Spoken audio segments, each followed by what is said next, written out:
해당 사연은 해외 커뮤니티에 올라온 영국인의 이야기를 바탕으로 재구성되었습니다. 오래전 저에게는 아주 특별한 기억이 있습니다. 지금으로부터 30년 전이군요. 지금이야 대학의 강단에서 아이들을 가르치면서 하고 싶은 식물학 공부를 실컷 하며 안정적이고 평온한 삶을 살고 있지만 그때 저는 엉망인 가정 환경에서 자라나 틈만 나면 아버지에게 맞고 자라는 13살의 소년이었습니다. 구타와 막말로 점칠된 삶을 버티지 못한 저는 그날 가출을 결심했습니다. 주변 어른들은 아버지와 한통속이라 믿을 수 없었고 최대한 멀리 떠나는 것만이 지금의 삶을 종결시킬 방법이라 여겼죠. 제가 사는 곳은 시골이나 다름없다 보니 마을과 마을 사이에 거리가 꽤 있었습니다. 고작 13살 꼬맹이였던 저는 당장 집을 탈출하는 것만이 급급했기에 이 엄동설안의 날씨에 겁도 없이 나선다는 게 얼마나 위험한 일인지 생각 못했습니다.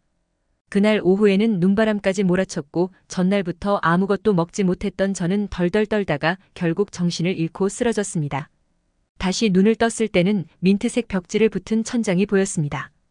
그리고 옆으로 고개를 돌리자 웬 젊은 동양인 여자가 있었죠. 그녀는 드디어 눈을 떴구나 라고 외치며 한박 웃음을 짓더니 갑자기 방을 나갔습니다. 곧이어 동양인 남자 한 명이 들어왔죠. 그는 저에게 어디 아픈 데는 없느냐, 말은 할 수 있냐 등등 여러 가지를 꼬치꼬치 캐물었습니다. 제가 이상이 없다는 걸 확인하자 한숨을 쉬며 다행이다라고 말하더군요. 이 두 사람은 아무래도 커플인 것 같았습니다. 주변을 두리번거리다가 두 사람이 다정하게 찍은 액자가 벽에 걸린 걸 발견했거든요. 이 동양인 커플은 저에게 집이 어디냐면서 눈보라가 그치면 데려다 주겠다고 했습니다. 집으로 돌아간다는 말에 저는 입을 꾹 다물고 대답하지 않았습니다. 기껏 아버지한테 벗어났는데 미쳤다고 돌아가겠어요. 이름이나 나이도 물었지만 이미 입을 잠근 저는 벙어리처럼 절대 말해주지 않았습니다. 제 행동에 답답해할 줄 알았는데 의외의 대답이 돌아왔습니다. 이렇게 돌아가기 싫어하는 걸 보니 아까 몸에 있던 흔적은 집에서 생긴 거구나. 두 사람은 겉옷을 벗기고 눕히는 과정에서 팔에 멍든 흔적들을 발견했다고 했습니다. 집으로 돌아가지 않으려는 저를 보고 혹시나 하는 마음에 떠보듯 말한 거였는데 전곡을 찌른 제가 동요하는 반응을 보였던 것이죠. 제 집안이 정상이 아니라는 걸 확신한 그들은 그래, 집에 안 돌아가도 된다고 이야기했습니다. 그리고 식사를 준비할 테니 잠시 방에서 쉬고 있으라고 했지요. 부부가 방문을 닫고 나가자 머릿속이 복잡했습니다. 집에 안 돌아가도 된다는 게 무슨 뜻일까? 그냥 여기서 계속 지내도 된다는 건가? 40분 정도 지났을까요? 노크 소리가 들렸습니다. 동양인 여자는 불편하면 방에도 식사해도 된다며 가져다 주겠다고 방문 바깥에서 말했습니다. 저는 괜찮다고 나가서 식사하겠다고 말했습니다. 그녀의 안내로 1층에 내려가는데 생전 처음 맡아보는 맛있는 냄새가 났습니다. 다만 식탁 위에 있는 음식을 보자 저는 꺼림직한 눈으로 망설일 수밖에 없었는데요. 식욕을 돋우는 냄새에 비해 비주얼은 영 손이 가지 않았습니다. 지금 보면 그렇게 맛없는 비주얼도 아니었는데 아마 시뻘건 물에 햄을 넣는다는 것이 낯설게 느껴져서 그런 것 같았습니다. 시뻘건 국물에 햄과 소시지, 베이크드 빈즈, 꼬불꼬불한 면, 정체를 알 수 없는 흰색 네모난 무언가까지 들어있었습니다.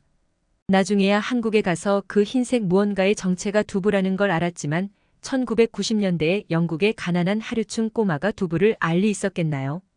그들은 그릇에다가 듬뿍 국물과 건더기를 퍼주었습니다. 썩 내키지 않았지만 배고픈 저는 가릴 처지가 아니었기에 꾹 참고 한 숟갈을 떴죠. 혀에 국물과 건더기가 닿는 순간 그때 느꼈던 충격은 13살 인생에서 처음 느껴보는 짜릿함이었습니다. 이렇게 맛있는 음식이 있었다니. 그 뒤로 저는 이틀 동안 지내면서 평소 먹어보지 못했던 음식을 먹었습니다. 생소한 생김새에 머뭇거리다가도 항상 음식을 싹싹 비웠죠. 동양인 커플은 의심은 많은데 막상 먹으면 잘 먹는다며 재밌어 했습니다.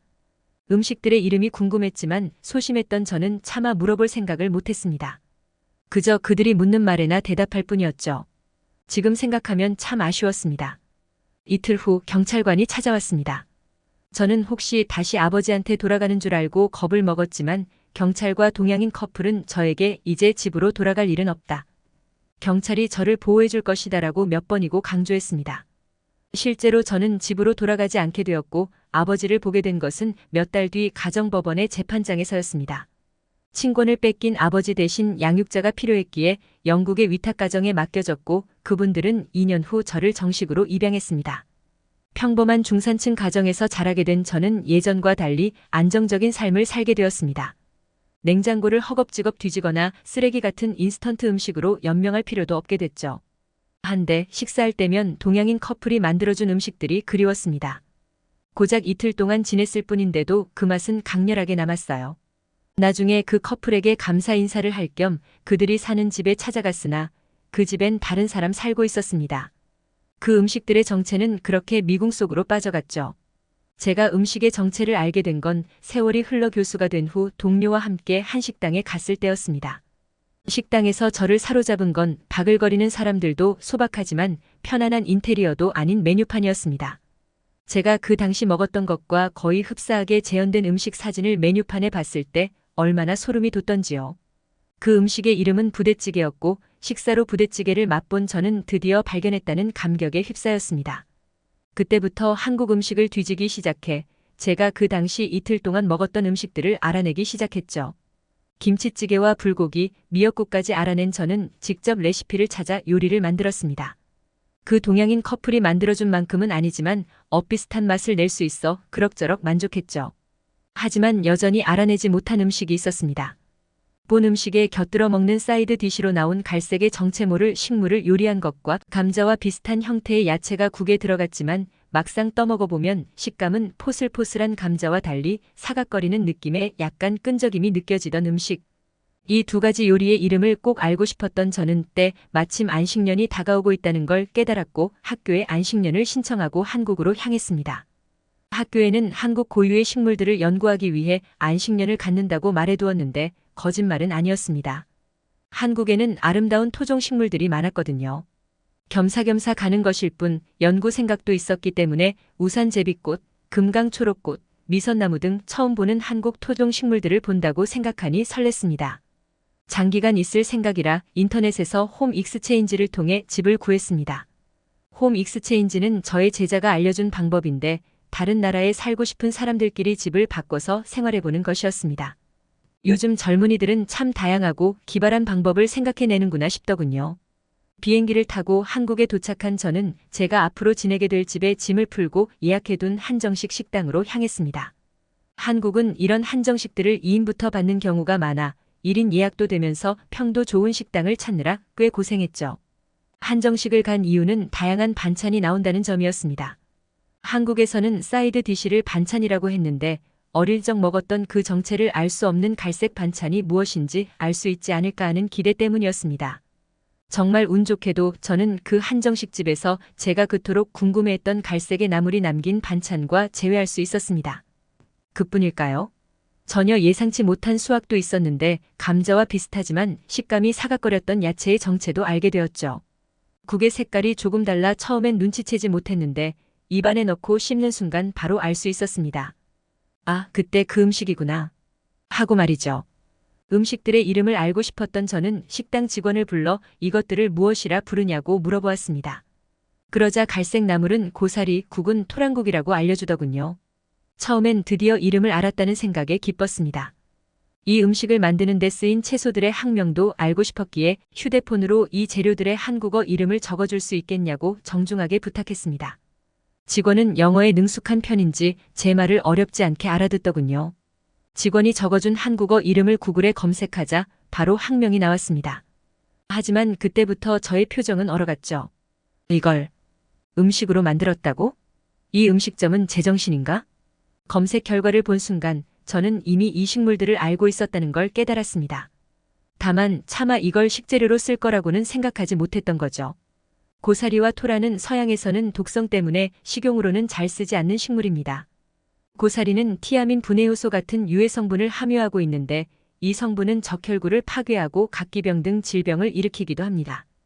그 고사리의 독성은 얼마나 지독한지 동물조차 피할 정도입니다. 보통 산의 식물을 재배하면 야생동물들이 뜯어가는 상황이 생기는데 고사리는 야생동물들조차 치를 떠는지 그대로 보존됩니다. 토란 또한 옥살산 칼슘 결정체가 있어 점막과 피부를 자극하고 알레르기가 있는 사람들은 소량만 섭취해도 목과 혀가 심하게 따끔거리며 최악의 상황의 경우 호흡곤란으로 응급 상황에 처할 수 있었습니다. 대체 무슨 생각으로 이런 걸 요리한 건지 알 수 없었습니다. 갑자기 속이 확 불편해지는 느낌이 들었죠. 저는 식당 직원에게 무슨 생각으로 독성 있는 재료들을 넣었냐고 따졌습니다. 그러나 그녀는 황당한 말을 했습니다. 왜 고사리랑 토란이 위험하다는 건지, 왜 독이 들었다는 건지 모르겠다고 혼란스러워했죠. 참 어디서부터 어떻게 설명해야 할지. 점점 목이 가려워지는 걸 느꼈고 순간 표정을 찡그렸습니다. 저의 일그러지는 표정을 본 직원은 깜짝 놀라며 잠깐만 기다리라고 하고 방을 나갔습니다. 곧이어 한복을 입은 기품 있는 노부인 한 명이 저에게 다가와 괜찮냐고 물었습니다. 저는 노부인을 바라보면서 대체 무슨 생각으로 독성 식물을 넣었냐고 말했습니다. 노부인은 제 말에 눈을 동그랗게 뜨더니 곧이어 갑자기 웃음을 지었습니다. 걱정 안 하셔도 됩니다. 독성을 이미 다 뺐거든요. 그녀는 고사리는 한 번 삶은 뒤 12시간 이상 물에 불렸다고 말했습니다. 이 과정에서 독소는 대부분 제거된다고 말했죠. 토란 또한 아린 맛과 독성을 제거하기 위해 끓는 물에 삶아준다고 말했습니다. 손이 좀 많이 가고 시간이 오래 걸릴 뿐이지 독소를 제거하는 방법이 없는 건 아니라고 했죠. 한국은 반찬으로 다양한 나물들을 만드는 나라기 때문에 식물들의 독성을 제거하는 방법들이 옛날부터 전해져 내려왔다고 말하더군요. 정말 문제가 되었다면 이렇게 멀쩡하시겠어요? 그녀의 말에 안심이 되자 신기하게도 목이 가려워졌던 것이 더 이상 느껴지지 않았습니다. 흔히 말하는 노시보 효과인 듯 했습니다. 노시보 효과는 어떤 해도 끼치지 않는 물질이 심리적인 요인으로 증상을 일으키는 것을 말합니다. 창피해진 저는 모기만 한 소리로 저의 오해였군요라고 말했습니다. 그녀는 이해한다는 듯이 그럴 수 있다고 말했습니다. 오해를 풀고 서로 좋게 끝나려는 순간 이 노부인이 우연히 중얼거린 말이 저의 머릿속을 강타했습니다. 옛날 생각이 나네요. 예전에 제가 만든 고사리 나물을 잘 먹던 외국인 아이가 있었는데 갈색 나물이 생소해 보였는지 손님처럼 의심스러운 눈빛이었죠. 그래놓고 막상 한 입 먹으니 얼마나 잘 먹던지. 지금은 중년이 다 되었겠군요. 설마? 여러분도 눈치채셨겠죠? 네, 이분이 저를 구해주셨던 그 동양인 커플 중 한 명이었습니다. 혹시나 하는 생각에 제가 과거에 있었던 이야기를 하니 무척 놀라면서 이렇게 컸냐고 자랑스러워 하시더군요. 오랫동안 보고 싶었던 반가운 사람을 만나자 주책 없이 눈물이 흘렀던 기억이 납니다. 그때야 깨달았습니다. 제가 이 음식들을 그토록 잊지 못하는 건 단순히 음식의 맛 때문이 아니라 따뜻했던 기억 때문이라는 걸요. 학대당하던 소년이 인생 처음으로 안락한 가정에서 생활한 최초의 경험이었으니까요. 저는 그 이후로 30년 만에 재회한 이 노부부와 자주 왕래하며 지내는 중입니다. 오늘도 식사에 초대받았는데 제가 좋아하는 토란국과 고사리 나물이 나왔으면 좋겠네요. 오늘의 사연 어떻게 들으셨나요? 저희 클립 뉴스는 언제나 여러분의 사연을 기다리고 있으니 제보 부탁드립니다.